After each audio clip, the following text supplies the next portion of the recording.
Bonsoir à toutes et à tous, ainsi qu'à ceux qui nous écoutent en podcast. Bienvenue dans la F2M, la seule émission qui parle du Toulouse Football Club sur la bande FM.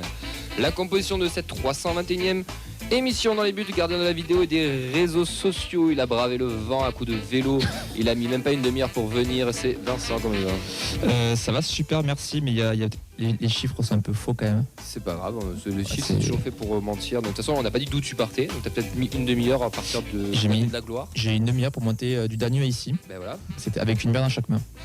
C'était compliqué. Je comprends. Mais le vent m'a porté. T'es resté à l'équilibre? Comment? T'es resté à l'équilibre? On m'a ramassé plusieurs fois. Plus que moi, peut-être. Est-ce qu'il y a que moi qui entend un petit pchit ou tout le monde l'entend? Il y a un petit pchit, ouais, okay. C'est le studio ici, c'est normal. Ok. En défense, ce soir on a une paire inédite, messieurs, ils sont un peu comme Tom et Jerry et c'est juste Ben et Nathan. Comment ils vont? Ça va très bien et toi? Mais ça va, en forme. Ça va très bien également. Ouais. Très content de former cette paire. Bah ouais, une belle paire. Hein. Une vraie charnière. Ouais, ouais, vu les équipes qu'on supporte, ça va prendre des buts, hein, je vous le dis. Hein. Elle est au milieu de terrain pour contrôler, dicter le tempo. Ça sera Mathilde qui sera là. Comment elle va, Mathilde? Ça va bien, merci. Promotion en termes de poste et ça me fait plaisir. Bah ouais, est-ce qu'on t'entend, Mathilde? Recommence, Mathilde. Eh bien, ça va bien, merci. Et petite promotion en termes de poste, milieu de terrain, j'ai pas trop connu ça dans ma petite carrière, donc ça me fait plaisir. Tu seras accompagné devant toi d'un jeune pitchoun, un numéro 9. On n'a toujours pas, mais nous on fait confiance au pitchoun, c'est Auxence. Bonsoir à tous, est-ce qu'on m'entend? Oui, on m'entend très bien. Bah écoutez, j'aurais préféré que ce soit Rasmus Nicolaisen qui revienne un peu plus tôt. Malheureusement, on va faire avec ce qu'on a. C'est obligé de spammer toute l'émission, de spoiler toute l'émission? Il faut vendre un peu le produit aux consommateurs. On le remplace à charnière. On m'a vendu des produits pour la montée d'ailleurs. Non, bref, vas-y. Allez, pour coacher tout ça, ce sera Nadia, championne de pétanque, qui a détrôné Mehdi de son titre à la technique audio. Comment elle va? Bonsoir tout le monde. Ça va. Je suis pas sûre d'avoir détrôné Mehdi. Hein. Ou alors il est vraiment pas bon. Bah, il y a une statue de lui dans le Gers. Joker. Notre invité du jour, c'est Manon, supportrice du Toulouse Football Club. Comment elle va, Manon?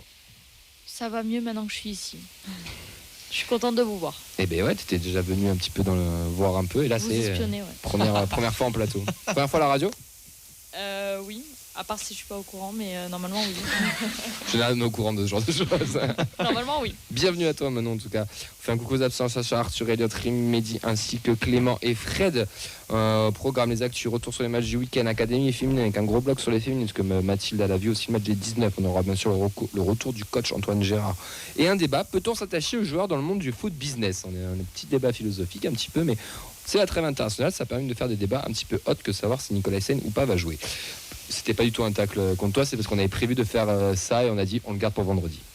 Et pour finir, bien sûr, l'interview supporter de Manon. Vous pouvez bien sûr agir en direct avec nous avec le hashtag F2M Toulouse ou sur notre compte F2M Foot, alors que la neige vient de se partir et c'est très agréable pour nos oreilles. Sur le Facebook Live, sur le Radio Occitania, ainsi que sur Twitch, YouTube et aussi X maintenant où on est diffusé. Normalement, la neige devrait être arrêtée parce que je l'entends plus. Je crois que ça a été réglé en technique par Vincent et Nadia. Si tout le monde est prêt, on est parti pour cette 321e émission. Est-ce qu'on est la meilleure tribune du championnat? Mais oui, je veux dire qu'on est la meilleure tribune du championnat.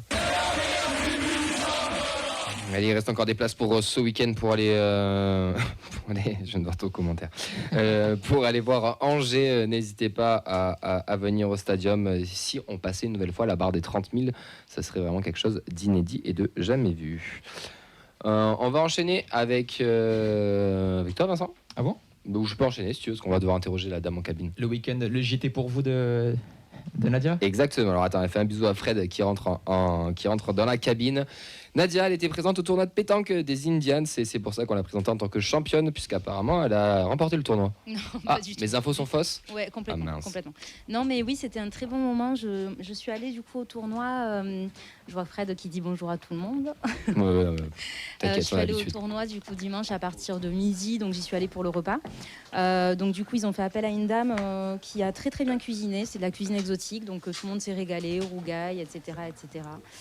Donc voilà, et puis donc le tournoi en fait était très chouette dans le sens où c'était pour pouvoir se mélanger au noyau et puis apprendre à se connaître un peu mieux. Pour moi c'était réussi parce que j'ai passé un très bon moment. Je me suis pas mêlée à la compétition, mais j'ai quand même joué. J'ai pu jouer, on m'a prêté des boules de pétanque et voilà, donc j'ai fait équipe avec Guy et avec le petit supporter Voilà, donc on a formé une belle équipe. Et est-ce que tu as remis une couche pour qu'il vienne à l'émission aussi parce que Fred, apparemment, chaque déplacement l'harcèle pendant 3 heures dans le bus pour qu'il vienne à l'émission. C'est ça, et j'en ai rajouté une couche, du coup, voilà, mais peut-être qu'il va passer. Voilà, mais c'était vraiment bien, vraiment, et voilà, ça s'est terminé vers 19h à peu près. Donc très bon moment passé, en plus bon c'était moment. super beau dimanche. Il faisait beau, donc ouais, on pouvait jouer à l'intérieur, à l'extérieur, voilà. Mais du coup, il faut pas hésiter à y aller pour ceux qui ont un peu peur de, voilà, du niveau ou quoi que ce soit. Non, ou de se retrouver toute seule, parce que toi tu y allais toute seule aussi. Je suis allée toute seule, ouais, je devais y aller avec Arthur, mais Arthur, je l'ai pas vu. Donc voilà, mais finalement, ils ont été accueillants et voilà, j'ai pu trouver des personnes avec qui échanger, discuter, rigoler. Non, c'était cool. Ben, merci beaucoup Nadia pour son petit retour. La grosse nouvelle, c'est la blessure bien sûr de Nicolas Hyssen. On a un petit peu parlé dans la programmation. Il est out pendant 1 mois jusqu'à la prochaine trêve internationale. Bruit de champagne. Hop. Pour toi, oui. c'est la grosse nouvelle. Il y aura, je pense que ce sera un des débats de la preview, bien sûr, de vendredi. Mais là, comme ça, on envoie ça vous fait quoi? Même si on s'attendait un petit peu, Nathan. Terrible quand on sait que défensivement on est aussi peu serein. D'avoir le taulier qui en plus de ça avait fait un début de saison qui avait été récompensé par une sélection avec le Danemark. Forcément, très grosse perte pour nous. Par chance, on aura des adversaires un peu plus abordables. Voilà, c'est mon seul motif de satisfaction. Je me dis que ça aurait pu tomber dans un moment bien pire. Donc ouais, c'est une sale nouvelle quand même. Ouais, moi je trouve ça assez compliqué parce que tu vas te retrouver avec 3 nouvelles recrues sur le terrain qui se connaissent pas, qui n'ont pas joué ensemble. Sachant qu'Agdag, je pense qu'il a 0 minutes. Si, Agdag, il a joué. Hein. Il a joué Brest. Ok. Et Cresswell qui est un peu au fond du gouffre depuis Marseille, donc à voir quoi. Mais ouais, ça va être chaud. C'est sûrement le pire blessé qu'on pouvait attendre, quoi. Donc, qu'est-ce que je voulais que je vous dise? On va croiser les doigts pour essayer d'aller chercher des résultats positifs. Comme l'a dit Nathan, on a la chance d'avoir des adversaires un petit peu plus abordables, mais espérons surtout que ça n'empire pas. Retour à 4 ou on reste à 5 à ton avis, Mathilde? Moi, je pense qu'ils vont rester à 5, surtout si t'as un pilier comme ça, t'essaies de garder quelques repères, et le système, ils ont joué que d'un système là ou presque, donc je pense qu'ils vont rester à 5. Mais moi, au-delà de l'absence sur le terrain, c'est aussi, je pense, dans le vestiaire, où c'est un mec qui est là depuis quelques saisons, et je pense que c'est un leader de vestiaire, et ça va faire un capitaine peu de bis. mal. Ça va faire un peu de mal, je pense. Vice-capitaine. C'est surtout qu'il y a des chiffres qui étaient sortis. Je crois qu'il a raté 3 ou 4 matchs en 3 ans, quoi. Il n'a jamais été blessé. Les seuls matchs qu'il rate, c'est sur carton rouge ou quoi que ce soit. Donc je crois que c'est sa première vraie blessure depuis qu'il est arrivé au TEF. Bon, après, c'est malheureux, mais j'ai envie de dire qu'il y a eu un recrutement qui était là et qui devrait nous permettre de pallier son absence face à des équipes, comme on l'a dit, un peu plus abordables aussi. Après, personne n'est remplaçable. C'est une terrible nouvelle pour notre défense, mais j'ai quand même encore envie d'y croire. Je me dis que c'est pas parce qu'il est pas là qu'on va quand même en prendre 4 face à Angers et 5 face à Montpellier, tu vois. Genre, je pense qu'un Sidibé, un Mackenzie et un Chriswell peuvent faire le taf sur 2-3 matchs jusqu'à la trêve internationale. Après, ça sera moins bon, mais à eux aussi de montrer ce qu'ils valent et pourquoi on les a et pourquoi on les a recrutés aussi. Enfin, j'ai envie de voir le côté positif. Manon, t'en penses quoi toi de la blessure de Globalement, ça fait chier. Ouais, t'as raison. Si je peux être honnête. Non, là, contre Angers, j'ai un petit peu peur. Parce que là, clairement, on va être dans des matchs où il faut les gagner. Voilà, Angers-Montpellier, il faut gagner. Là, on n'a plus trop le choix. Et voilà, il y a des joueurs suspendus, des joueurs blessés. Et c'est pas le moment, C'est vrai qu'il y a les globalement. suspendus qui s'ajoutent à ça. C'est ce que tu veux dire. Je voulais rebondir là-dessus. On a Donoum et Caceres qui seront suspendus. Donc on a vraiment le secteur défensif. Je vais mettre le gros secteur défensif qui risque d'être décimé. Bon, en tout cas, on en reparlera un peu plus longuement, merci. Vendredi pour la. D'habitude, c'est à Montpellier qu'ils savent pas parler. Mais... Écoute, c'est à côté de moi, donc du coup. Non, je peux rien lui dire. Il a mis une double passe d'ess hier, donc je peux rien lui dire. J'étais pas là, j'ai pas promis de crêpes et pourtant. J'ai pas marqué du coup. J'ai quand même ramené des gâteaux. Vincent, on enchaîne. On enchaîne, on va parler de Vincent Siro qui a été élu au comité directeur de l'UNFP, le syndicat des joueurs, après l'élection de David Terrier à sa tête, et servira de relais entre les clubs, les joueurs et l'institution. Dans les joueurs pro de Ligue 1, on retrouve notamment Younis Abdelhamid. C'est quand même une bonne chose. Comment je trouve que ça lui va bien. C'est une influence supplémentaire quand même sur. C'est un point supplémentaire. Mais c'est dans toutes les décisions de la Ligue, donc c'est quand même important d'avoir un représentant toulousain pour le coup. Ouais, il pourrait voter pour le doublé du salaire de la Brune qui redivise après. Il n'a rien à voir avec ça, le pauvre. On enchaîne avec les internationaux. La liste est longue. On va essayer d'aller rapide pour vite aller sur les féminines. On va commencer avec Guillaume Rest qui a gagné 3-0 face à Chypre. Il a disputé tout le match et il y avait France-Autriche actuellement. Ben. Il est titulaire. Ils sont menés 2-0. Donc pour l'instant, barragiste. Attention. Noël Jouma, donc il a joué avec l'équipe de France U20. Il était remplaçant sur la première des doubles confrontations contre le Maroc, victoire 4-3. Il a joué le dernier quart d'heure ce lundi de la victoire 5-4. Canvo, Dayan Metali et Mathis Niflor avec l'équipe de France 19, amicaux face à l'Espagne en prépa de la Coupe du Monde U20 face au Danemark 1-1. Niflor titu, Canvo a joué à la dernière demi-heure et Metali était remplaçant face à la Belgique 3-2. Canvo était titulaire, remplacé à 75e, Metali 90 minutes sur le terrain et Niflor lui était sur le banc. Et ça sera, il y aura un match aussi contre l'Angleterre aujourd'hui. Ouais, ça serait, ouais. Et donc j'envoie un appel à la FFF, mettez à jour votre site s'il vous plaît. On va d'ailleurs, même pour l'équipe de France 17, c'est la même chose, puisqu'on a qu'un match sur deux de Thibaut Nègre. C'était un amical pour la préparation des éliminatoires de l'Euro. Victoire 3-1 contre le Pays de Galles. Il a joué 81 minutes et je pense qu'il était titulaire parce que j'ai vu sa story où il était sur le 11 de départ, donc il a dû jouer. Vu l'épreuve. Dardak avec le 17 du Maroc, double amical contre l'Arabie Saoudite, 0-0 titulaire et victoire 4-0. Il a joué à seconde mi-temps avec un but et une passe décisive.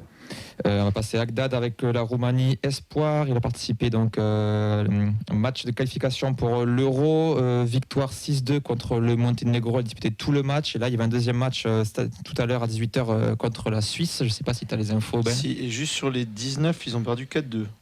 Ok, merci. Charlie. Vas-y, Charles, vas-y, cherche, on enchaîne. Charlie. Tu l'as? Oui, j'ai tout. Roumanie, ils ont gagné 3-1. Agdad a marqué. Il était titulaire. Ouais. Tu vois, il y a du buteur là. Agdad a marqué. Il est sorti. Il n'est pas sorti. Il a fait tout le match. C'est bien pour la confiance. Hein. Il va devoir prendre la place de Nicolas Essien en plus. Donc, ensuite, on en est à Creswell, c'est ça? On arrive à Creswell avec le U21 éliminatoire donc de 1 en Ukraine. Il est resté sur le banc et il a passé à l'Azerbaïdjan. C'est ce soir à 20h30. Titulaire dans l'axe. Shaibabika et le Gabon. Et le futur chouchou du stadium a marqué lui aussi. Il a ouvert le score et ils ont gagné 2-0. Les autos, ils avaient fait 0-0. Là, il était rentré en jeu à la mi-temps. Magri avec le Cameroun. Victoire 4-1 contre le Kenya. Il est rentré à 78e. Et victoire ensuite 1-0 au Kenya. Il est resté sur le banc. Caceres avec le Venezuela pour la Coupe du Monde 2026, 1 partout. Et face à l'Argentine, il est suspendu. Et il sera au Paraguay ce soir à 1h du matin. Mackenzie, donc amico contre le Panama, victoire 2-0. Il joue tout le match. Apparemment, il a fait un gros match de ce que j'ai pu lire. Et il joue donc cette nuit le Mexique à 4h30 du matin pour les insomniaques.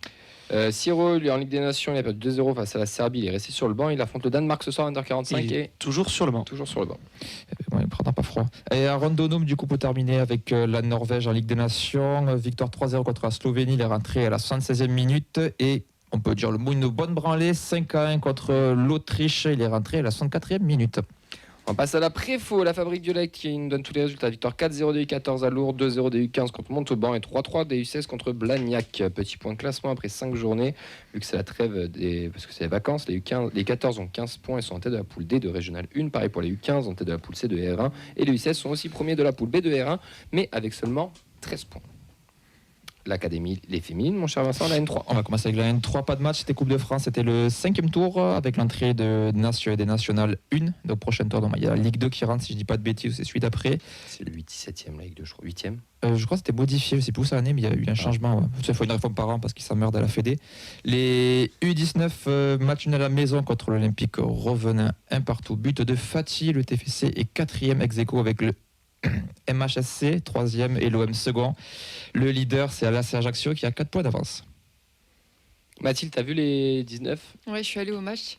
Je dirais plutôt que c'est 2 points de perdus parce que grosse possession toulousaine, beaucoup d'occasions, surtout en deuxième mi-temps. Fatih, pas du tout en réussite, le pauvre, manque d'efficacité.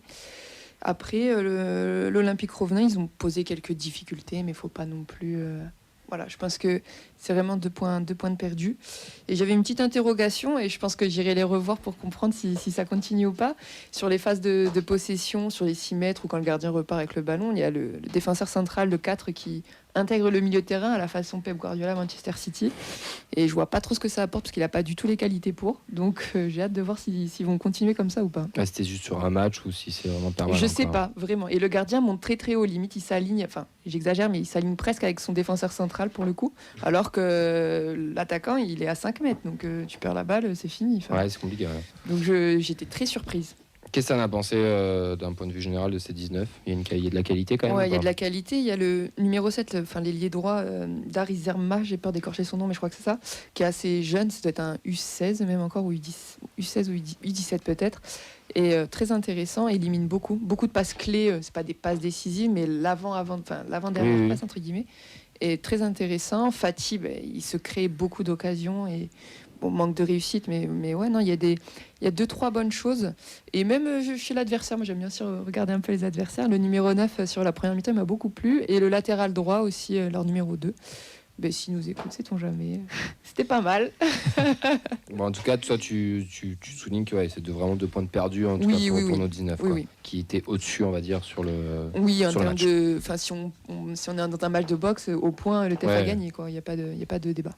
Putain, dis pas ça, ce Comoli, peut-être qu'il va nous faire des classements au point maintenant comme ça, et on va être 3e ou 2e. Tu vas vendre du rêve à tout le monde. Ouais. Et U17. Ouais, pour terminer, défaite 2-0 à la maison contre Istres. Le TFC est 6e à 4 points du leader. L'OM, c'est très serré dans cette poule de U17.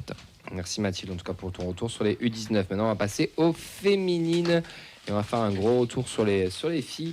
Donc, avant de recueillir d'écouter les propos recueillis auprès du coach Jean-Antoine Gérard, on a Pascal qui nous a fait 2 vocaux après avoir été au match des filles. Donc, le premier, il nous parle un peu de l'atmosphère et de l'ambiance autour du match. Donc, je vous laisse écouter ce que nous dit Pascal. Je rentre du match de seconde ligue entre Toulouse et Orléans. Donc victoire 1-0 de Toulouse. Alors déjà, c'est la première fois que je vois un match sur l'annexe 1. C'est super agréable parce que on a une pelouse herbe et puis on est assis en tribune, donc les conditions sont bien meilleures que l'an dernier. Ensuite, moi j'ai aimé voir cette équipe jouer avec le même maillot domicile que les joueurs pros, mais sans sponsor et avec un short violet également. J'ai trouvé l'ensemble très chouette, même si j'aime aussi beaucoup le maillot domicile des joueurs pros. En tribune, c'est sympathique. Il y a des gens de tout âge, il y a des hommes, des femmes, des enfants. C'est super chouette. Et puis plein de gens qui suivent l'équipe, qui connaissent les joueuses, qui connaissent le foot. Très très chouette. Dans ce qu'il dit, Mathilde, ça me fait penser que quand on a commenté le match, et ce que tu me disais, c'est d'ailleurs même à l'émission, tu en avais parlé, c'est que c'est très familial le foot féminin. C'est ça, c'est familial et puis ça s'adresse pas pour moi au même public. Du coup, bien sûr, on peut aimer les deux, mais je pense pas qu'il faut s'acharner à vouloir convaincre absolument les personnes qui vont au stade voir les hommes jouer. Ça peut être différent. Et à l'image, je sais pas si vous avez vu, mais samedi soir, il y avait Nantes PSG à la Beaujoire, plus de 16 000 personnes, et ils ont fait quelque chose de simple. Ils ont invité tous les enfants du club de la région dans les 200 km. Et il y a pas, ça fonctionne. Quand on s'y prend à l'avance, c'est qu'on s'y prend bien. TFC-OM au stadium, c'était 1200 personnes.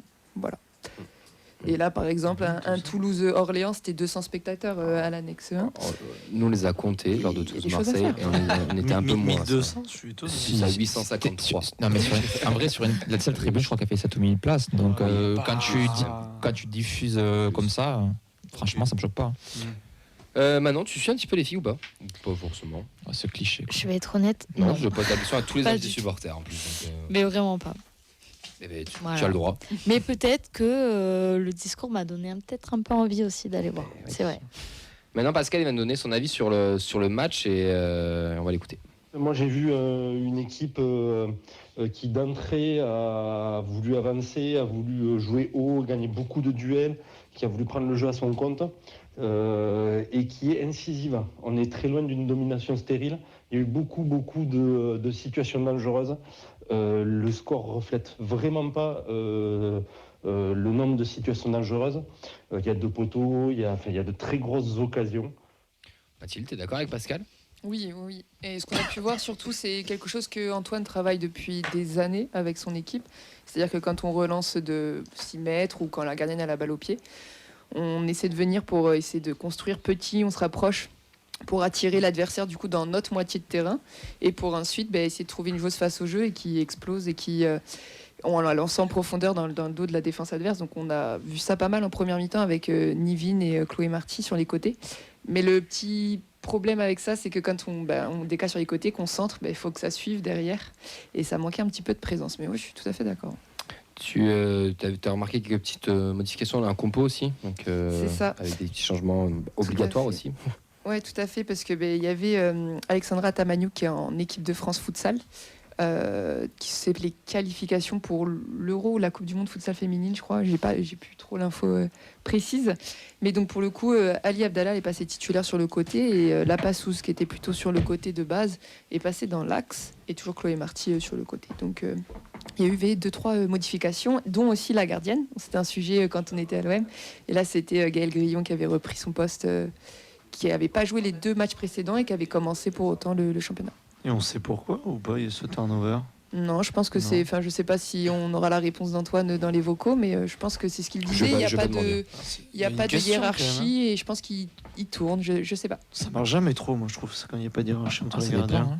J'ai du mal, mais. Surtout que c'est 2 profils différents. Si c'est clair d'entrée et que tu t'adaptes à l'adversaire, comme tu dis, pourquoi pas. Il y a eu les mêmes soucis de communication ou pas? Non, c'est différent. Ouais. Après, c'était pas la même opposition. Oui, non bien plus, sûr, bien sûr. C'est différent. En tout cas, c'est la première victoire de nos filles à domicile. Ça fait du bien parce que c'est une bonne victoire. Ça fait 1-0. Ça se te met dans la 4e place du classement à 2 points, dans le premier bon tiers, on va dire.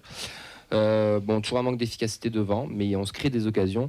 De ce qu'on a pu voir, c'est qu'on mérite de gagner plus largement ce match. Quand même. Tout à fait, ouais. Il y a eu des grosses situations, que ce soit en première mi-temps. Il y a beaucoup de coups de pied arrêtés offensifs, coups francs, corner, qui n'ont pas donné grand-chose malheureusement. Et en deuxième, tu as Nivin qui a une tête but ouvert, vide presque, et qui cadre pas. Et vers la 80-85e, il y a Célène qui a un gros face-à-face et qui envoie une praline sur la barre. Et heureusement, Orléans a eu une situation juste après et elle n'égalise pas. Sinon, ça aurait été, je pense, un très gros hold-up. Et ça aurait été vraiment 2 points de perdu pour le coup. On va voir les propos du coach maintenant d'Antoine Gérard. On lui a demandé de faire un retour global sur le match. On va voir ce qu'il nous dit. Le match était je dirais, globalement correct. C'est pas le match qu'on a le plus maîtrisé depuis le début de saison parce que déjà, on avait une équipe en face de nous qui a joué un jeu très vertical, qui nous a imposé beaucoup de duels. Et le fait de justement de pas créer et concrétiser nos très nombreuses occasions, ça a engendré un petit peu de fébrilité et ça, il faut absolument pas que ça s'installe. Il faut que la confiance continue de perdurer dans ce groupe parce que voilà, on fait les bonnes choses. C'est vrai que ce manque de réalisme, il est impactant, je dirais, sur la confiance de nos attaquantes, notamment de Célène, de Chloé ou encore peut-être même de Tatiana, qui sont des joueuses sollicitées devant le but sur des actions décisives et qui pour l'instant n'arrivent pas à débloquer le compteur. Mais c'est des joueuses de qualité. Donc une fois qu'on va juste, on va dire, briser cette barrière, les choses vont se mettre en route tranquillement. Là, c'est bien que Luna ait débloqué son compteur ce week-end. Ça va nous aider à avancer. Mais voilà, il faut pas associer le manque de réalisme au manque de qualité de nos joueuses offensives. C'est juste une petite barrière psychologique qui est très connue sur le poste d'attaquante et qui parfois peut être amenée à durer ou pas. On va essayer de générer de la confiance pour que ça dure pas trop. Ouais, je suis d'accord avec lui. Les duels, de toute façon, ça a été simple. Il y a eu Orléans est venu avec... c'est une équipe qui est reconnue pour son agressivité, dans le bon sens du terme, même si là, pour le coup, à la 65e, il y a une de leurs joueuses qui s'est fait exclure. Donc on a quand même joué un bon 25 bonnes minutes à 11 contre 10. Comme face à Marseille, c'était plus compliqué ou on a pris l'avantage quand même? On n'a pas forcément vu la différence. Ouais. Mais on n'est pas tombé dans le travers de Marseille. Mais on n'a pas forcément vu la différence parce que Orléans s'est aussi beaucoup regroupé.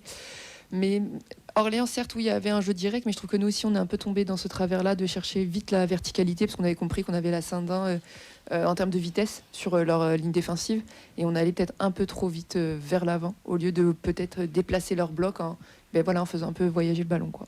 On lui a demandé si cette victoire, c'était un déclic pour cette équipe et pour lui. Est-ce que cette victoire va être un déclic? En tout cas, elle va aider forcément à aborder les choses avec plus de confiance sur la capacité à gagner. À Saint-Malo, on était très déçus d'avoir été rattrapés au score alors qu'on montrait une grosse domination. Là, cette fois-ci, on a su garder le résultat. Et c'est des petites étapes comme ça qui permettent de construire la vie du groupe sur la saison. Donc, c'est positif. On a pu voir qu'il y avait beaucoup de cartons dans le match. On a parlé d'agressivité d'Orléans. On lui a demandé aussi, c'était une consigne de sa part aussi de répondre à cette agressivité et d'être au rendez-vous, quoi. Je pense que l'agressivité, l'engagement, ça doit faire partie de nos valeurs. On a une équipe qui n'a pas forcément les plus gros gabarits sur le plan athlétique de la division. Donc, C'est sûr que cet aspect mental d'engagement, on doit le générer chez les filles, parce que si on veut pouvoir utiliser le ballon une grande partie du match, il faut être en capacité de le récupérer beaucoup. Et pour le récupérer beaucoup en seconde ligue, il faut faire preuve d'engagement et d'agressivité dans le bon sens du terme, bien sûr. Mais on doit absolument pas quitter cet aspect combatif. Ça doit faire partie de notre projet de jeu. En début de saison, le coach nous a dit qu'il allait diviser sa saison en blocs de 5 matchs. Et on arrive à la fin de ce premier bloc de 5 matchs. Le TEF est 4e avec des points un petit peu perdus sur le premier match, sur Marseille, ou un peu de regret ou quoi. Mais on est quand même dans la course. On est là, on lui a demandé tout simplement quels étaient les objectifs du prochain bloc. Le prochain bloc de 5 matchs, pour moi, il va avoir 2 objectifs. Le premier, c'est de continuer de s'éloigner de la 11e place. Et de malheureusement de l'équipe qui est à cette 11e place-là, donc d'essayer d'agrandir l'écart sur la position du maintien en seconde ligue. Et du coup, le deuxième objectif en découle, c'est-à-dire que plus on va réussir à engranger de points et à s'éloigner de cette 11e place, plus normalement on devrait rester là-haut. Et nous, on garde cet objectif de jouer chaque match pour les gagner. Donc voilà, pour moi, à la fin du prochain bloc de 5, on doit se dire, on s'est donné un peu d'oxygène et on sait que voilà, on doit se diriger vers un maintien dans cette division. Et du coup, si l'écart a grossi et s'est amplifié, je pense que sur les 2 derniers blocs de match de la saison, les blocs de 2025, je pense qu'on pourra effectivement se donner des objectifs ambitieux pour essayer de finir le plus haut possible. Mais voilà, on doit rester humble. Je pense que voilà, il y a des équipes qui ont montré, notamment pour l'instant, l'écart qui se fait aussi avec les équipes qui sont au-dessus de nous, c'est qu'elles scorent énormément. Les différences de buts sont importantes. Le nombre de buts marqués par Lille, par Marseille, par Lens est beaucoup plus important que nous. Donc voilà, il faut que tranquillement on arrive à débloquer ce truc-là. Et puis après, on pourra effectivement se dire, allez, on va se challenger, on va aller chercher ci, on va aller chercher ça. Pour l'instant, on est la meilleure défense du championnat, mais on est très loin d'être la meilleure attaque. Et pour se donner des objectifs élevés, il faut être en capacité d'impacter les matchs à chaque fois. Viser la 11e place, il y en a certains ici qui rêveraient d'être 11e, Ben. Mais tu parles de toi également, non? J'aurais pas osé de la faire, ça, là, calme, la situation. Il y en avait que 11. Non, mais il reste humble, il est step by step, comme dans son habitude. Mais on sent quand même que derrière, s'il y a moyen d'aller chercher quelque chose en fin de saison, on va pas s'en priver. Non, bien sûr, mais après, faut pas mettre la charrue avant les bœufs, comme on dit. Parce que ce championnat, il est ultra homogène, tout le monde peut battre tout le monde. Les favorites, ça reste Lille, Marseille. Mais ensuite, on le voit dans les résultats, vraiment, c'est pas une phrase bateau, tout le monde peut battre tout le monde. Et moi, j'ai une petite... On parlait de Nicolas Hyssen, mais je pense que Pascal il sera d'accord avec moi. Lou Jumer, les gars, elle peut remplacer Nicolas Hyssen sans problème. Elle peut aider pour le score, parce que moi, ça a été vraiment mon top encore sur ce match. Ouais, d'ailleurs, c'est ce que j'allais te demander, tes tops et tes flops. Donc, Lou Jumer, encore une fois. La charnière centrale, Lou Jumer. Et sur le but, le petit travail de Tatiana Solané, il parlait d'agressivité, de récupérer les ballons, tout simplement. Et là, pour le coup, récupération haute. Elle élimine 2-3 joueuses. Je l'ai envoyé à Camille, il a pu regarder. Et après, elle fait une petite passe cachée pour la passeuse. Et c'est vraiment... c'est entre les lignes, c'est justement c'est bijou. Très bonne chose. Et attends, j'ai juste une question, moi. Vas-y. Célène était toujours aussi énervée, frustrée, parce qu'elle n'a toujours pas marqué. Il le dit plus ou moins dans le premier vocal. On peut le sentir sur sa frappe à la 85e.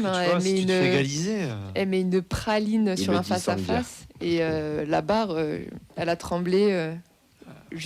on l'a entendu de loin, je pense. Il va falloir qu'elle score pour se débloquer.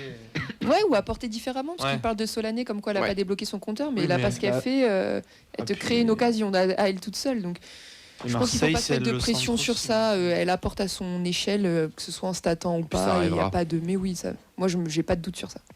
Allez, on enchaîne, puisqu'on va parler de la présentation du prochain match que le FC Metz, avec un déplacement en train, apparemment, vu ce que nous dit le coach. Pour le match de Metz, c'est un long déplacement qui va se faire en train, donc c'est un peu plus confortable pour nous quand même. Ça va limiter le temps de transport et donner un peu plus de liberté de mouvement sur le trajet. C'est une équipe qui est un peu irrégulière depuis le début, parce qu'en réalité, elle a quand même un bon effectif. Il y a une bonne équipe. Si la mayonnaise prend, ça peut vraiment être bien. On va essayer d'aborder ce match avec sérieux. Je pense que de toute façon, les 2 derniers matchs, que ce soit Orléans et Saint-Malo, nous ont aussi fait prendre conscience qu'il fallait pas vraiment mettre d'étiquette sur les équipes de seconde ligue. C'est quand même un championnat assez homogène. Donc on va se déplacer chez une équipe ce week-end qui peut très bien enclencher aussi, elle aussi, une dynamique avec les joueuses qu'elles ont et puis finir dans la première partie de tableau en fin de saison. Donc il n'y a pas de petite équipe. Et nous, on n'est sûrement pas les archi-favoris du groupe. Donc on peut absolument prendre personne de haut. Il faut aborder tous les matchs avec beaucoup de sérieux et d'humilité. Un petit mot maintenant sur les U19 et la R1. On va commencer par les U19 qui ont perdu 2-0 face à l'OM.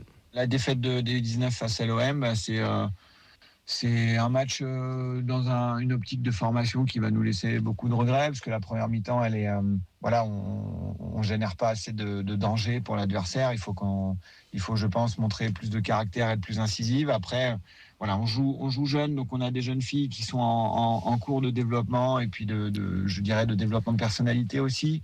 Donc il faut effectivement leur laisser du temps. Sur la première phase, ça met plus de temps.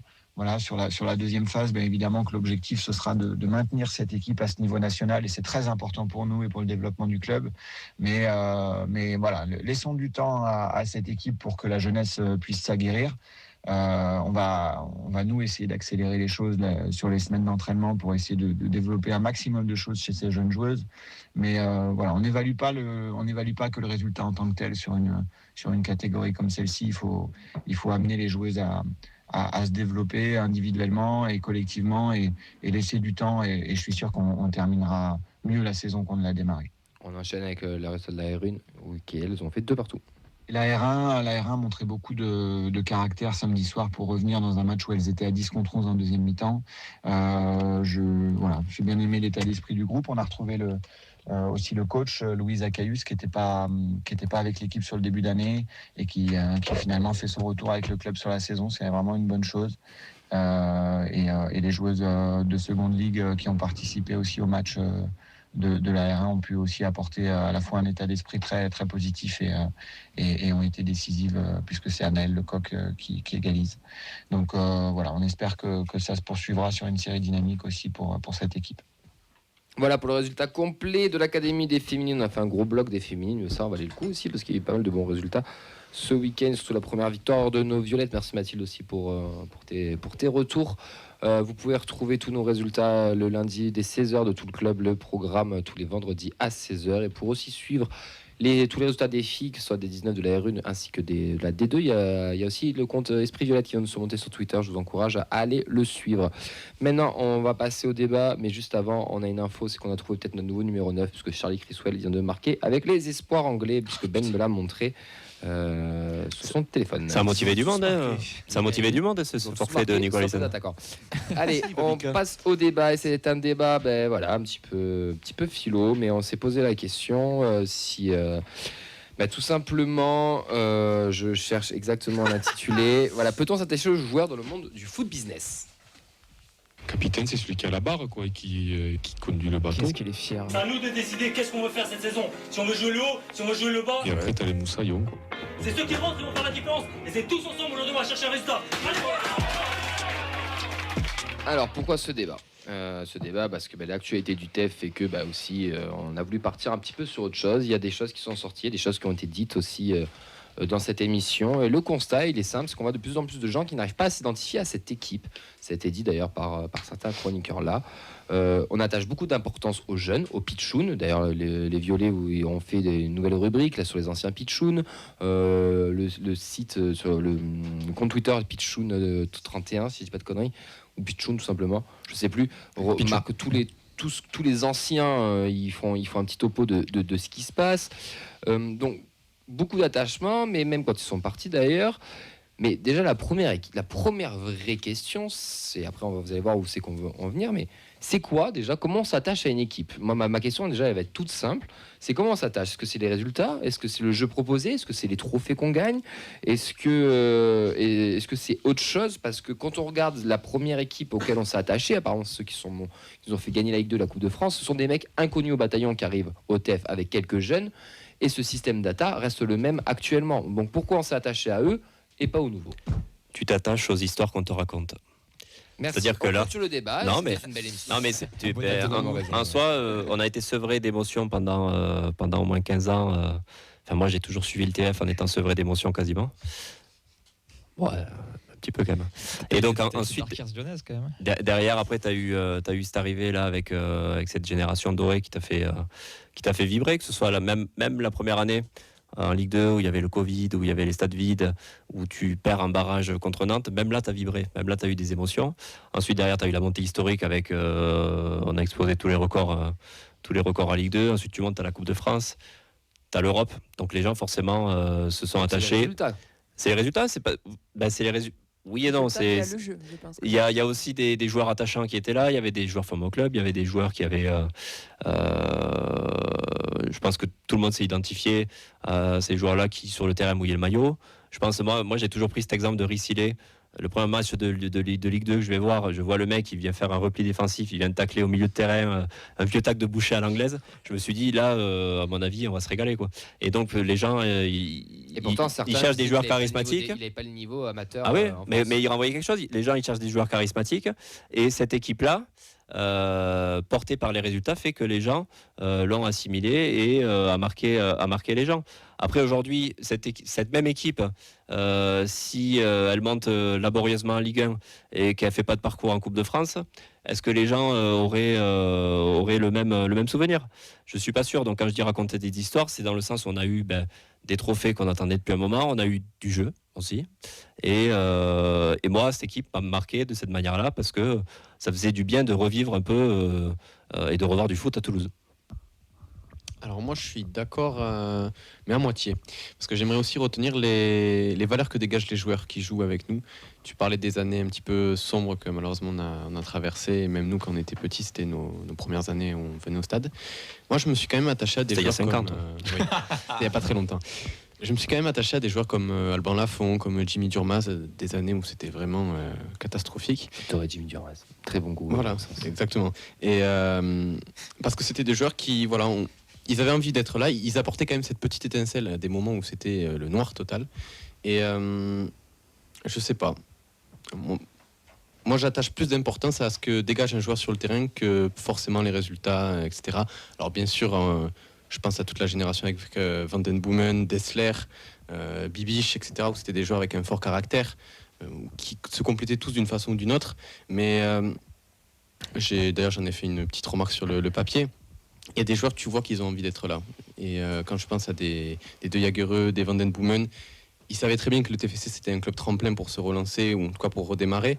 Alors qu'il y en a d'autres comme j'ai pris des exemples un peu classiques, mais à Moulic, à Bouklal, ça me donne pas forcément ce ressenti. Et justement, par rapport à ce que tu dis, alors, on va aller un peu plus loin dans le débat, mais dans le sens où tu dis il y a des joueurs qui étaient contents d'être là, mais que c'était le tremplin.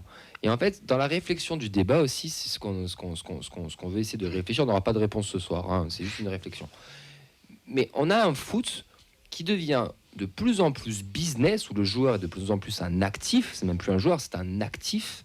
Pour un club, ça a une plus-value, ça a une valeur marchande.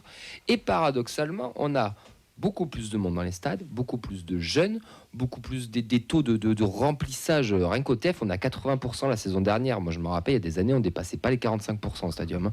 Donc, on a doublé tout ça. Et j'ai l'impression qu'on part sur deux trajectoires différentes. Que dans les supporters, spectateurs, publics, ce que vous voulez, on veut du local, on veut du jeune, on veut du pitchoun, on veut s'accrocher, on veut des histoires qu'on nous raconte. Et de l'autre côté, t'as du club qui est ultra business, qui veut pas faire des tournées en Asie, qui part aux États-Unis, qui fait de la com, qui fait du truc, mais qui joue aussi sur ça, avec la fameuse communauté. Ils le font très bien au TEF, la fameuse communauté violette, tout ça. Donc j'ai l'impression qu'on est quand même sur deux chemins très distincts. Je sais pas si vous voyez où je veux en venir. Et du coup, comment on fait ? Le problème, c'est que je pense qu'ils ont, la plupart des clubs ont compris aujourd'hui que le supporter de foot est avant tout un consommateur et que ce qui nous intéresse, c'est d'acheter un maillot, d'aller voir notre Finesta. Pas tout le monde. Une majorité, ou en tout cas, peut-être que je lu ce que je vous ai envoyé sur le groupe, mais je pense que personne l'a lu parce qu'il y a Mbappé qui est arrivé juste après. Ça explique tout ça. Mais du contexte à la phrase, s'il te plaît, c'est vraiment bizarre. En tout cas, peut-être la jeune génération, peut-être que je m'identifie plus facilement. Mais c'est vrai que voilà, nous, ce qui nous intéresse, c'est voilà, d'acheter des maillots, voir les derniers buts sur Instagram. C'est peut-être pas le cas de tout le monde. Fred, non, mais alors, sans aucune vanne, mais peut-être que sur le Minitel, je me lui, trompe. les derniers buts. Et justement, je pense qu'il y a vraiment une différence de génération sur ce stade-là, et j'aimerais bien t'entendre, tu vois. Le résumé sur Antenne 2 était comment? Non, mais il a pas tort. Le foot se consomme différemment. Je vais venir vers vous deux, parce que vous êtes des supporters, on va dire autres, et Manon juste après. Fred répond à Auxence. Comment toi tu consommes ton football? Différent. Là, vous m'entendez? Oui. Ah oui, c'est lui qui l'entend pas. Moi, je le consomme pas trop comme il est consommé maintenant. Il y a quand même, moi, c'est la partie un peu communication qui me gêne, qui amène à amener les gens à venir au stade, à consommer. Et ça, c'est pas trop mon truc. Après, l'attachement aux joueurs, pour en revenir, il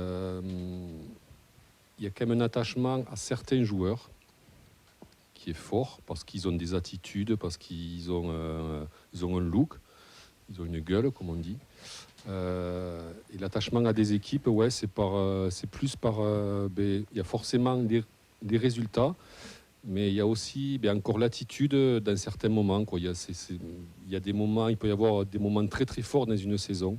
Je sais pas, il tombe de la grêle, et tu vois, le match est super difficile en plein hiver. Lorient, brouillard, triplé de Toivonen que personne n'a vu. Et t'as les joueurs qui se donnent, quoi, et qui finissent par gagner. Et en fait, tu t'identifies à eux. Mais en fait, il faut qu'il y ait quand même un échange, tu vois. Il faut que vraiment on sente que le joueur se donne vraiment. Ouais. Et donc, je reviens sur la communication. Avec cette communication, on ne sait pas si les joueurs sont vrais ou pas. On ne sait pas s'ils sont, y a trop de com. S'ils sont téléguidés, entre guillemets, si on leur dit de faire ça, si le tour d'honneur il est spontané. C'est Duprat qui l'avait imposé à l'époque, ça. Voilà, si c'est pas obligé. Il n'y a pas qu'au TF, c'est très politisé partout, les discours, où on fait très attention à sa communication. C'est la tendance. Non, mais on trouve plus là, ouais, c'est là où je rejoins aussi, j'avais un point dessus. La sincérité dans les discours. Vas-y, Fred, termine. Ouais. Et après, Auxence a parlé du maillot. Moi, j'ai un rêve, quoi. Ça serait que tous les joueurs, à tous les matchs, ils jettent les maillots, quoi. Enfin, ils nous donnent les maillots. Et ils te disent que non, on ne peut pas. On a droit à 5. Voilà, on a droit à 5. Ben, toi qui es dans la finance, les maillots jetés, là, pense quoi? 30% de perte. Non, j'ai pas d'avis sur ça. Juste un commentaire sur toi, sur Montpellier. Manon, toi, en tant que jeune supportrice aussi. Et oui, parce que moi j'arrive avec un point de vue très récent, du coup. Mais c'est ça qui est intéressant aussi. Mais c'est vrai que forcément, je pense qu'il y a une déception de la part des supporters, notamment parce que vous avez vécu des trucs assez dingues, forcément. Rien que les victoires, oui, forcément, ça a joué. Et puis il y avait une sacrée cohésion entre les joueurs. Et forcément, s'il y a une bonne cohésion entre les joueurs, ça se ressent forcément sur le niveau du jeu. Et donc forcément, oui. Voilà, on passe d'une équipe qui enchaîne les victoires et pour qui ça fonctionne, à une équipe où on a peur. On ne sait pas trop où ça va aller. Le mercato, on n'a pas trop compris. Il nous manque un neuf, on ne comprend pas, on ne sait pas où on va. Voilà, donc forcément... Et toi, tu t'attachais... tu es arrivé dans la nouvelle génération de supporters aussi. Comment tu t'attaches à cette équipe? Parce que c'est Toulouse et que tu habites Toulouse, ou parce qu'il y a quelque chose qui t'a fait t'attacher à cette équipe? Après, du coup, je pense qu'on en discutera un peu plus tard, du coup, pour l'interview, mais c'est surtout l'ambiance, en fait, au sein des Ultras qui m'a vraiment qui m'a prise au cœur, quoi, on peut le dire. Moi, je voulais rebondir un petit peu sur ce que disait Fred et aussi Auxence sur la partie com. C'est forcément, ça a aussi changé nos habitudes de consommation. C'est que d'un côté, tu as créé forcément une distance plus forte qu'il y avait une époque entre les joueurs et le public, vu que... Mais tu as un lien aussi parasocial avec le fait que tu les vois partout, sur des vidéos, sur la com et tout. Donc en fait, tu te sens encore plus proche d'eux. Et pourtant, tu n'as jamais été aussi loin d'eux. Alors exactement, tu n'as jamais été aussi loin d'eux.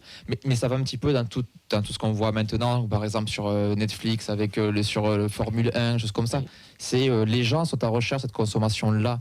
Donc pour le coup, ils sont servis. Mais de l'autre côté, c'est devenu un produit commercial aussi. Donc tu vas au stade, c'est difficile de t'attacher. C'est juste, tu vois ton produit, le voir... en scrollant, tu les vois directement dans le stade, donc c'est un peu plus dur. C'est vrai qu'à une époque, on avait soit des personnalités fortes, soit un groupe attachant. On avait rarement les deux à la fois. Donc là, je pense que c'est juste que le début. On a un groupe qui est qui est encore changé. On a tout fait du coup pour avoir des personnages un peu plus lisses, avec le recrutement de data sur les personnalités aussi. Donc on n'a plus certaines personnalités très fortes qui ressortent du groupe, ou en tout cas qui jaillissent vraiment comme ça. Donc forcément, il faut attendre que ce groupe se crée, qu'il y ait une aventure. Donc la Ligue 2, ça a été vraiment un ciment, un groupe commun, donc on arrive à s'attacher. Mais là, si on arrive à faire un groupe stable sur 2 ans, 3 ans, s'il faut, ça reviendra et il y aura vraiment un lien qui se recréera aussi. Mathilde, Ben, supporter montpelliérain et lyonnais pour chaque part. Vous attachez comment votre équipe? C'est un petit peu plus dur. Je pense que tu t'es attaché à cette équipe de 2012 avec le titre. Ouais, Mathilde, avant, plus jeune. Mais c'est le moment de lâcher, Ben, du coup. Tu peux hein. Non, mais du coup, là, comment on va s'attacher à ça? Moi, j'ai un vrai côté, parce que Montpellier, la formation, c'est quand même très connu. Donc moi, j'ai ce côté aussi, jeunes qui sortent. Tu as eu un petit creux, là, ça devrait revenir. Et moi, j'ai aussi la saison où tu as Laborde, Lecomte, Hilton, Delors, Mollet, toute cette équipe-là, cette bande de potes que tu vois aussi dans le reportage Montpellier Héros qui avait fait Canal, qui te montrent que les mecs, ils étaient potes, ils te donnaient envie même de te battre avec eux sur le terrain. Et moi, c'est ça que je recherche. Après, ce qu'on a chez nous, l'esprit paillade. Voilà, l'esprit paillade qui est, moi, je veux que le mec, il lâche pas, même si t'es moins bon, lâche pas, cours, donne, et tu verras que ça finira par payer, comme pour beaucoup de joueurs qui sont passés. Moi, j'ai ce côté-là, surtout d'attache. Après, en effet, c'est vrai que moi, quand il y a des starlets qui prennent beaucoup d'argent et tout, moi, ça me gonfle. Parce que je considère que ce qu'on te donne, il faut que tu le rendes aussi, que ce soit au club ou aux supporters. Et chez certains, tu l'as pas du tout. Coucou Casery. Coucou Casery, coucou Ferry, coucou plein de gens. On a plusieurs d'émissions, il y a une liste trop longue, j'imagine. Pardon. Et voilà, moi j'ai plutôt ce côté-là. Moi, c'est plus le terrain qui fait que je m'attache. Moi, je veux des mecs qui se dépouillent. Moi, simplement aussi pour revenir, c'est le Covid, je pense, qui fait aussi le taux d'affluence, le remplissage, etc. C'est que les gens ont été enfermés et il y a un moment, bah voilà, t'as envie de te réunir dehors, au stade, etc. Je pense que ça aussi, ça a beaucoup aidé.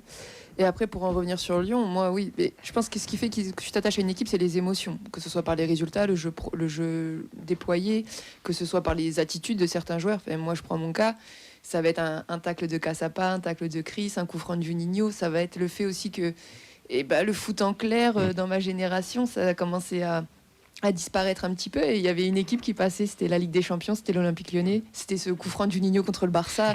C'est vraiment les émotions, et c'est, tu vois, c'est un truc, je t'en parle, j'avais 10 piges, je sais, la finale de Coupe de France contre le PSG, Govou qui marque en prolongue, j'étais au stade, c'est devant moi, j'ai 12 ans, enfin... Moi, j'ai célébré aussi. Lyon, mais on en discute. Mais Lyon, moi, ça m'a fait. Moi, Lyon, c'est toute notre génération des trentenaires là, un peu. C'est l'OL. On a tous vu Lyon Ligue des Champions. Grandi avec eux. Bien sûr, tu peux pas les nier. C'est les émotions. De la supporter comme toi, voilà. Mais sinon, qui font que tu t'attaches, parce que vous l'avez dit, l'équipe de Ligue 2, je pense que ce qui fait que vous avez envie de vous identifier à eux, de vous attacher à eux, c'est les émotions qu'ils vous transmettent aussi. La chanson Ricili, moi qui suis pas supportrice, mais quand j'allais au stade, j'étais trop contente quand les Indians commençaient à chanter ça, parce que c'est l'émotion. On a créé du souvenir pour les gens. Mais tout à fait. Et c'est comme ça que tu t'attaches à une équipe. Que ce soit parce que c'est ton père, ta mère, ton grand-père qui t'emmène au stade. C'est ce truc-là qui fait que tu t'attaches aussi à l'équipe, parce que c'est une émotion que tu partages avec quelqu'un, ou alors que tu partages avec d'autres supporters, avec les joueurs qui se battent pour toi sur la pelouse. Après, moi, je suis pas dans ce truc d'argent ou autre. Pour moi, c'est une économie. Si on leur donne, tu sais, c'est comme ton travail, on te donne ton salaire. On me donne ce que je mérite, pas plus, mais ouais. Mais on leur donne, c'est comme ça. Et après, je pense que c'est à eux aussi, dans ce moment de communication, dans cet univers de très communication, etc., de comprendre que s'ils arrivent à donner sur le terrain par certaines attitudes ou autres, on saura bien leur rendre aussi. Tu parlais du Covid, et je te parlais juste de la Ligue 1 qui a pété toutes les affluences moyennes. Donc 27 113 spectateurs l'année dernière, meilleure affluence historique enregistrée par la Ligue 1. 9 clubs sur 18 à plus de 25 000 spectateurs de moyenne dans la saison, dont le TEF. Il ne s'agit pas donc qu'un simple record, parce qu'on a un taux de remplissage à 85,4%. Moi, j'insiste, le stadium, à une époque, on était toujours à 40% et quelques. Là, on a fait 80% l'année dernière. Maintenant, c'est un flop quand t'es en dessous de 22 000. Et je pense aussi, il n'y a que Monaco qui est dans le dur dans ce cas. Monaco, je les mets à part. Montpellier, ils sont à 60 et quelques. Ils sont pas si dégueux. Ils sont dans le bas, mais c'est pas si dégueu. Mais t'as quand même, je pense que le Covid y a joué, et aussi l'argent, et puis les droits télé, bien sûr. Oui, voilà, le fait que tu vois plus les matchs, tu te déplaces au stade. Et puis je pense sincèrement que le jeu prenait, les entraîneurs qu'on a actuellement aussi, que ce soit en Ligue 1, en Ligue 2, ils permettent ça aussi. Le jeu. Ben ouais, clairement, parce que quand tu allais voir des équipes qui bétonnent pendant 90 minutes, c'est long, quoi. Et donc tu y vas une fois, mais tu y vas pas toute la saison. Maintenant, les équipes, quand même, c'est des matchs plutôt ouverts. Les vieux 0-0 en Ligue 1, il y en a de moins en moins. Alors qu'il y a une époque, le dimanche soir, tu rigolais quand tu voyais les 10 résultats affichés, tu disais, wow, il y a eu du but aujourd'hui. Mais je pense que ça y joue. En fait, je pense qu'il y a eu un travail de fond sur ces dernières années qui font qu'aujourd'hui, les stades sont remplis parce que sur le terrain, on voit des choses aussi. À Toulouse, c'est devenu ritualisé maintenant. Tu sais, maintenant, au niveau du jeu, on va pas dire qu'on se régale, mais les gens, ils arrivent toujours 2-3 heures, 2 heures avant pour profiter un moment pour aller boire une bière avec entre collègues. Tout à fait, ouais. Voilà. Et ça c'est vraiment marqué à Toulouse. À voir si ça va durer avec le temps. Mais ça, c'est vraiment historique. Moi, j'avais jamais connu ça, même dans les périodes où on avait joué la Ligue des Champions ou l'Europa League quand j'étais petit. Donc, je buvais pas trop de bière avec les collègues. Mais oui, non, j'ai l'impression que ça s'est vraiment imprégné à Toulouse. Ouais, pas mal de réactions sur les réseaux. On va commencer avec CC Tolosa sur Twitch qui nous dit ça dépend si on est un supporter ou un spectateur. Un supporter s'attache plus au caractère de l'équipe, aux émotions et les résultats sont plus secondaires. Un spectateur, il s'attache aux résultats principalement. Ceux qui ont vibré sur un passement de jambe de Fodé Mansaré comprendront. On a Guillaume sur Facebook, c'est un global, une ambiance, un discours, des joueurs ancrés et directement du jeu développé, une chance décuplée, une belle finalité. Le foot business a toujours existé finalement, sauf que sur ces dernières décennies, l'argent a pris une envergure importante, que ce soit à l'époque Marsico, Calderaro, Gignac jusqu'à maintenant. Et Pipo Siou pour terminer sur Twitch. Une partie de la question réside aussi, selon moi, dans l'évolution de nos sociétés capitalistes. Avant, ça s'attachait plus aux joueurs par le biais du groupe, de l'équipe, du club. Aujourd'hui, c'est plus par le biais des performances individuelles, de son image. Demain, ça s'attachera par le biais des grandes marques, grands groupes type Red Bull. Et plus concrètement, récemment, je me suis attaché à certains joueurs lors de moments informels. Par exemple, après le match amical du TFA Blagnac, quand tu parles 2 minutes dans une ambiance familiale. Vous avez pu d'ailleurs tester cette expérience-là aussi, vous, à Blagnac. Oui, totalement. Auxence, vas-y. Oui, pour conclure notre débat sur la perte d'identité qu'on traverse actuellement, ou peut-être non, c'est pas ça le débat. Oui, on ne dit pas qu'on perd une identité, on se pose la question. Est-ce qu'on peut. Tu as raison, j'ai pas été ça c'est le débat de la prochaine trêve, t'en avances. Ouais, j'ai pas été assez précis. Est-ce que je sais plus comment on l'a intitulé, putain, à chaque fois. C'est attaché aux joueurs, attaché aux joueurs dans le monde du foot business. Dans le monde du foot business, mais on n'a jamais dit qu'on est perte d'identité. Il n'y a aucun mot dans cette phrase. Je n'ai pas été assez précis. On se pose la question donc d'une potentielle perte d'identité sur l'équipe actuelle. Et moi, pour vous partager une petite anecdote, je suis allé acheter mon maillot et je me suis retrouvé face à la caisse et je me suis dit, c'est cher. Alors pas seulement, mais qui c'est que je me fais floquer? Et alors? Parce qu'aujourd'hui, à part Beau et Nicolaïsen, il n'y a personne qui me fait de l'effet. Alors est-ce que je suis le seul à pas être réceptif? Après, il y en a qui diront qu'un vrai supporter, il n'y a pas de nom derrière. Ouais, j'aime pas les maillots. Il y en a qui mais c'est là où, tu vois, je pense qu'il y a une j'arrive Fred. Il y a un truc qui se crée autour de cette équipe, j'arrive aussi, qui se crée autour de l'équipe, on ne parle pas de se parler, qui se crée autour de cette équipe et qui est dans le foot aussi un petit peu en général. C'est quoi se retrouver... Vraiment, je suis désolé, hein, Vincent Siro, il me fait kiffer sur le terrain. Un Rasmus, il me fait kiffer. Un Pichoun comme Guillaume Rest, il me fait kiffer. Même un Caceres, où on parlait d'identité, de caractère, mais tu sais pas que Caceres, il a pas de caractère. Mais justement, il faut que un ce soit un Soiseau joueur. malgré ces trucs, il machine aussi. C'est quoi se retrouver dans cette équipe? En fait, je pense que c'est aussi, je pense, et c'est vraiment moi perso qui pense ça, c'est lié au résultat. Cette équipe-là, elle a rien à envier à cette équipe de Ligue 2. Rappelez-vous, quand on gagne la Coupe de France, c'est un peu l'arbre qui cache la forêt, les gars. En championnat, on n'est pas bon du tout. Et tous les matchs, je me souviens dans ces émissions, Van den Boomen, Bibiche et Spearings, on s'est fait bouffer au milieu de terrain. Ils étaient plus forts physiquement, ils étaient plus forts techniquement, ils étaient plus rapides. Mais ils nous ont amené de l'émotion parce que, comme il l'a dit Nathan aussi, on te raconte une histoire. Et pour le moment, cette équipe, elle nous raconte peut-être pas d'histoire. Pour le moment. Elle est au début.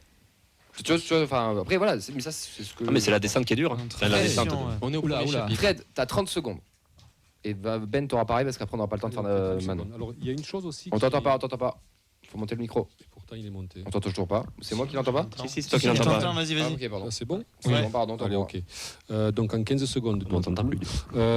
Oui, aussi, il y a une chose qui a changé. Fait moi quand j'étais gamin, quoi, quand j'avais aussi 10-12 ans, les joueurs on ne les voyait pas en fait. Il n'y avait pas, bien sûr, il y avait pas les réseaux sociaux. Le championnat c'était à la radio, tu vois. Et on avait, et là je m'adresse à Auxence, on avait mais des vrais journalistes, c'est-à-dire que les mecs étaient capables, étaient capables de te magnifier des matchs, de te magnifier des joueurs, tu vois, ça te donnait comme un peu pour le cyclisme, tu sais, quand on, voilà. Et ça, on l'a plus, donc c'est complètement différent comme sensation. Voilà. Après, le niveau des journalistes, ça va, ils confondent que Beau, Nicolas Hyssen et Babica. Moi, ça m'est arrivé au Danube, donc je leur en veux pas. Bon, non, ce que je voulais dire, c'est que c'est vraiment des textes écrits, c'était vraiment... voilà. C'est les roustants, c'est ça? C'est plus des conteurs d'histoire, ouais. Ouais, c'est ça, non. Jeannot Rességuier, c'est une voix. Voilà. Oui. Thierry Girardi, c'était une voix, c'est la voix de nos enfants. Alors toi, t'en as d'autres. Sacomano, peut-être plus pour ta génération. Non, il y avait plus Adomazo, on a fait Fred de connaissance. Arrête. mais après, il a pas tort maintenant. Il y avait Denis Lalanne à l'époque qui écrivait. Journaliste aussi. Des émissions de foot, il y en a plein. Il y en a des centaines. Les mecs, ils étaient écrivains, quoi. Donc, ils savaient écrire, donc ils savaient décrire. Et c'était Ben, rapide pour finir. Ouais, non, et je voulais juste dire, parce qu'on n'a pas parlé, je trouve que dans cette phrase que tu as dit, il y a aussi qui gère ton club. Mine de rien. Je pense que ça joue dans ton attachement. Parce que quand c'est un groupe américain, quand c'est quelqu'un local, tu as tout ce côté-là aussi qui rentre dedans. Et ça a changé d'ailleurs. Et dernier, après je développe pas, c'est par rapport aux jeunes aussi. Peut-être que les gens sont frustrés de ne pas avoir autant de jeunes issus du centre quand on voit que ton seul joueur titulaire, c'est Guillaume Rest. Et pourtant, il y a des époques on n'en avait pas forcément beaucoup non plus aussi. Ouais. Ça dépend de plein de trucs. Après, ça dépend des discours aussi. Enfin, bon, discours, voilà. C'est une vraie question, vrai débat. Il y a encore plein de choses. On aurait pu aller beaucoup plus loin. Le temps nous presse malheureusement. On pourra le remettre sur la table si vous voulez plus tard. Il y a pas de souci. Ouais. Maintenant, on va se retourner vers Manon et ça va être l'interview supporter.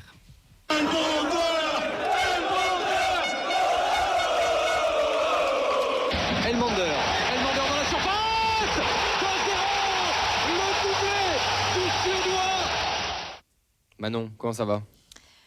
Toujours bien. Toujours bien? Ouais. Quel âge tu as? J'ai 22 ans. Depuis quand tu es supportrice du TFC? Depuis février 2023. C'est précis. Ouais. Oh. C'est mon premier match et je crois que c'était direct. C'était un seul coup. C'était quoi ton premier match du coup? Et du coup, c'était contre 3 et on avait gagné 4-1 en plus victoire pour le premier match. Donc ça a peut-être aidé aussi. Et du coup, comment t'es devenue supportrice? Juste parce que tu as vu ce premier match? Oui, voilà. Bah, après, j'aimais déjà bien le foot à la base quand même, parce que c'est pas arrivé de nulle part. Mais moi, c'était uniquement équipe de France, quoi. Donc, c'est vrai que moi, la Ligue 1, c'était vraiment abstrait. Et l'ambiance ultra, je connaissais pas du tout. Et en fait, je me suis dit, mais je veux faire ça tous les jours. Et c'est ton meilleur souvenir, du coup, dans ta jeune carrière de supportrice? Et Liverpool. À Liverpool? Mais non, malheureusement, non. J'aurais bien aimé. Mais non, au Stadium, victoire 3-2. Et c'était génial, les émotions jusqu'à la fin du match, même après. Et c'était génial. Ton pire souvenir? Et bien, malheureusement, même si on a passé un très bon week-end et que c'était beaucoup d'émotions positives, je pense que c'est contre Lyon. Voilà, la fin du match m'a un peu, malheureusement... Traumatisé. Voilà. Ouais, ça m'a pas fait plaisir. Ah mais c'est intéressant. C'est vrai que ce week-end-là était très particulier. Surtout que toi, t'as fait partie de tout le week-end aussi. Enfin, t'étais oui, je t'ai vu l'hommage de Brice. Avec ton fumigène. Ouais, c'est bon. Tu étais là à l'hommage de Brice. Ton fumigène a bien marché. Toi. Oui. Donc c'est vrai que t'as vécu tout ce côté émotion, etc. Et c'est vrai que le résultat à la fin, voilà. Un joueur emblématique qui t'a marqué? Du coup, moi, ça fait pas longtemps que je suis là. Mais Dessler, je l'aime énormément. Plus 10 dans l'échelle de Clément. Ça, c'est sûr. Hein. Voilà. Et pour finir, si tu devais être un joueur du TFC de tous les temps, tu serais qui? Donum, comme ça j'apprendrai à jouer au foot. Non, je rigole. C'est une blague. C'était une blague. C'était une blague. Les genoux comme ça. T'as raison. Non, en vrai, beau, je pense. J'aime beaucoup. Beau, je pense. Beau? Ouais. Il est beau gosse, il est jeune, il a toute la vie devant lui. Moi, c'est Manon, du coup. Écoute, merci beaucoup, Manon. Avec grand plaisir, merci à vous de m'avoir accueilli. C'est bien passé? Oui, ça va. Ça va, je me sens bien. Ça passe vite, hein? Oui. Allez, on va terminer cette émission alors que les deux zouzous sont en train de manger des tucs en cabine. Il faudrait nous mettre le jingle de fin, s'il vous plaît. On va remercier tout le monde. Merci Manon, du coup, d'être venu, d'avoir participé avec nous. Avec grand plaisir. Merci Auxence. Merci à tous. Merci Mathilde. Merci à vous. Merci Vincent. Merci Camille. Merci Ben. Merci tout le monde. Merci beaucoup. Merci à toi. Nathan. Merci Ben. Merci à Fred. Merci Camille. On se retrouve dès vendredi pour la preview face à Angers. Normalement, Fulgini. Ouais, Fulgini sera avec nous. Ça fait plaisir de le retrouver à lui. Un petit débat aussi sur comment remplacer Nicolas Hyssen. Puis le programme de tout le week-end. On vous fait de. Lou Jumer pour remplacer Nicolas Hyssen. Lou Jumer pour remplacer Nicolas Hyssen. En effet. On vous fait des bisous. On vous souhaite une bonne soirée. Ciao, ciao. Ciao.